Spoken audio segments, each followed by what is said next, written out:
ఓం శ్రీ విఘ్నేశ్వరాయ నమః. అందరికీ నమస్కారం. జామీ ప్రేమ్స్ యూట్యూబ్ ఛానల్కి స్వాగతం. అలనాటి ఆణిముత్యాల కార్యక్రమాల్లో ఈ సినిమా ఎందుకు హిట్ అయింది అనే అంశంతో జాతీయ చలనచిత్ర పురస్కారాన్ని అందుకున్నటువంటి సినిమా ఉత్తమ తెలుగు చిత్రం, బంగారు నంది అవార్డు, ఫిల్మ్ఫేర్ అవార్డు, ఉత్తమ నటుడిగా కమల్ హాసన్ అందుకున్నటువంటి పూర్ణోదయ మూవీ క్రియేషన్స్ వారు నిర్మించినటువంటి స్వాతి ముత్యం సినిమా గురించి ఈరోజు నేను చెప్పదలుచుకున్నాను. అంటే దీంట్లో సంగీతం గురించి, సాహిత్యం గురించి కొన్ని విషయాలు నేను చెప్తాను. ఈ స్వాతి ముత్యం సినిమా ఆ రోజుల్లో నిజంగా కె విశ్వనాథ్ గారు దర్శకత్వంలో వచ్చింది ఈ సినిమా. ఇది నిజంగా అద్భుతమైన సినిమా అన్నమాట. ఇది విశ్వనాథ్ గారు మనసు పెట్టి తీశారు ఈ సినిమాని. ఆ కథ అంతా ముందే తయారైంది. అయితే చిన్న అమాయకుడు క్యారెక్టర్లో ముందు చేయడానికి కమల్ హాసన్ గారు వెనక ముందు ఆడారట. అయినా కథాబలం బాగుంది అని చెప్పి ఆయన చేశారు. ఇక కథ గురించి చెప్పాలంటే 1985లో విడుదలైనటువంటి తెలుగు కుటుంబ కథా చిత్రం స్వాతి ముత్యం. పెద్దల్ని ఎదిరించి పెళ్లి చేసుకున్న ఒక సామాన్య కుటుంబానికి చెందిన యువతి చిన్నప్పుడే భర్త చనిపోతే 5 ఏళ్ల కొడుకుతో బయటకు వస్తుంది. ఆమె ఎదుర్కొన్న అనేక పరిస్థితులు, అనుకోకుండా ఆమె జీవితంలో వచ్చినటువంటి సమస్యల్ని ఎదుర్కొంటూ ఉండగా ఒక అమాయకుడైనటువంటి యువకుడు, అంటే అతనికి మనిషి పెరిగాడు కానీ బ్రెయిన్ పెరగలేదన్నమాట. అలాంటి యువకుడు ఆమె జీవితంలోకి తారసపడ్డాడనమాట. అయితే వారిద్దరి మధ్య కొంచెం, అంటే అతనికి ప్రేమ అంటే తెలియదు, అసలు ఏమీ తెలియదు అనమాట. వారిద్దరి జీవన ప్రయాణం గురించి, ఇంకా అనేక విషయాల గురించి సంబంధించిన కథ ఇది. సినిమాకు కళాతపస్వి కె విశ్వనాథ్ గారు దర్శకత్వం వహించారు.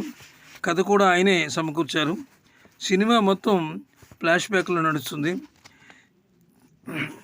హేమహేమీలైన పాటల రచయితలు ఇందులో పాటలు రాశారు. వారిలో సి నారాయణ రెడ్డి గారు రాసిన సువ్వి సువ్వి సువ్వాలమ్మ అనే పాట, సువ్వి సువ్వి సువ్వాలమ్మ సీతాలమ్మ అనే పాట సూపర్ హిట్ అయింది. ప్రేక్షకుల గుండెల్లో నిలిచిపోయింది. ఈ పాటకు అత్యంత అద్భుతమైనటువంటి సాహిత్యాన్ని అందించారు సి నారాయణ రెడ్డి గారు. ఆయన కేవలం పాటల రచయితే కాదు, సాహిత్య ప్రక్రియల్లో, అనేక ప్రక్రియల్లో ఆరితేరినటువంటి సాహితీ వీరుడు. సునిశ్చిత పరిశీలన సందర్భాన్ని బట్టి, ఆయన పాత్రల స్వభావాలను బట్టి పాటలు రాయడం ఆయనకు వెన్నతో పెట్టిన విద్య. అంతేకాదు, ఆయనకు పెన్నతో పెట్టిన విద్య. ఆయన సినిమాలు, ఆయన పాటలు ఎన్నో అద్భుతమైనటువంటివి ఉన్నాయి. ఇక ఈ పాటకు స్క్రీన్ మీద అభినయించిన వారు విశ్వనటుడు కమల్ హాసన్, పరిపూర్ణ నటి రాధిక అభినయించారు. సినిమా అంతా ఒక ఎత్తు అయితే సువ్వి సువ్వి సువ్వాలమ్మ అనే పాట మరో ఎత్తు. సినిమాకి హైలైట్గా నిలిచిందనమాట.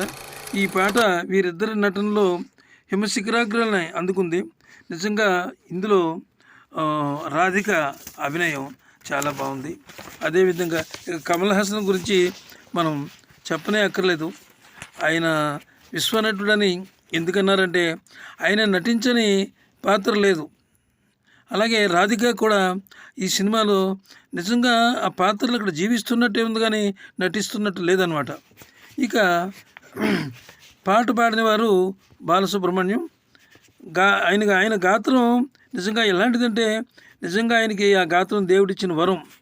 ఎలాంటి పాటనైనా, ఎలాంటి రాగాలనైనా తన గొంతుకులో అమృత గుళికల్లా అన్వయించుకొని కొన్ని వేల పాటలు పాడారు. అయితే ఈ పాట ఆయనకు చాలా ఇష్టమని అనేక సందర్భాల్లో ఆయన చెప్పారు.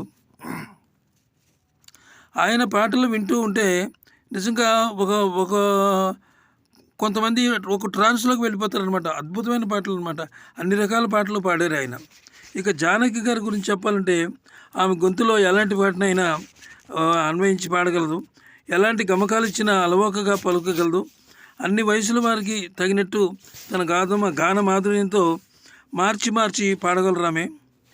అందుకు నిజంగా గాన మాధుర్యంతో మార్చి పాడగల శక్తి ఏకైక స్వరాల మహారాణి అయినటువంటి ఆమె పాటల్లో ఒక పాట ఉంది. అది గోవుళ్ళు తెల్లన గోపయ్య నల్లన, గోవుళ్ళు తెల్లన గోపయ్య నల్లన అనే పాట అన్నమాట. ఆ పాట నిజంగా చాలా అద్భుతంగా పాడిందాము. సంగీతం విషయానికి వస్తే ఈ పాటకు సంగీతం సమకూర్చింది విషయజ్ఞాని ఇళయరాజా. ఆయన సంగీత నిజంగా ఇళయరాజా గారు అంటే ఒక జీవనది లాంటి వాడు అనమాట.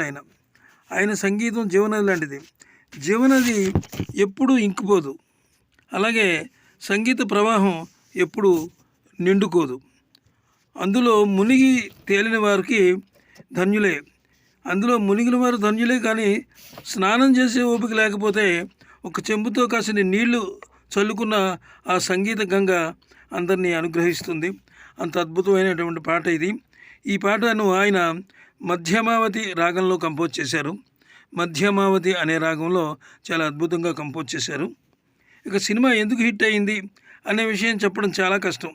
ఎందుకంటే అతిరథ మహారథులు అంతా కలిసి పనిచేసిన సినిమా కాబట్టి అందుకే ఈ సినిమా హిట్ అయింది. ఈ వీడియో మీకు నచ్చినట్లయితే ఒక లైక్ ఇచ్చి సబ్స్క్రైబ్ చేసి మాకు సపోర్ట్ ఇవ్వండి. సపోర్ట్ ఇస్తే ఇలాంటి వీడియోలు ఎన్నో చేయగలం. అలాగే చాలామంది చేసి చూసి సపోర్ట్ చేయకుండా వెళ్ళిపోతున్నారు. దయచేసి లైక్ చేసి ఒక మీ మిత్రులకు షేర్ చేయండి. అదేవిధంగా నా రిక్వెస్ట్, మంచి మంచి పాటలు, వేల కొలది పాటలు ఉన్నాయి. మంచి మంచి పాటలు అవి నేను చేసి ఇవ్వగలను. అందరితో పాటే నన్ను కూడా మీరు కొంచెం ఎంకరేజ్మెంట్ ఇవ్వండి. అలాగే తప్పకుండా మళ్ళీ నా రిక్వెస్ట్, సబ్స్క్రైబ్ చేసి లైక్ చేసి మీ మిత్రులకి షేర్ చేయండి. నమస్తే, సెలవు.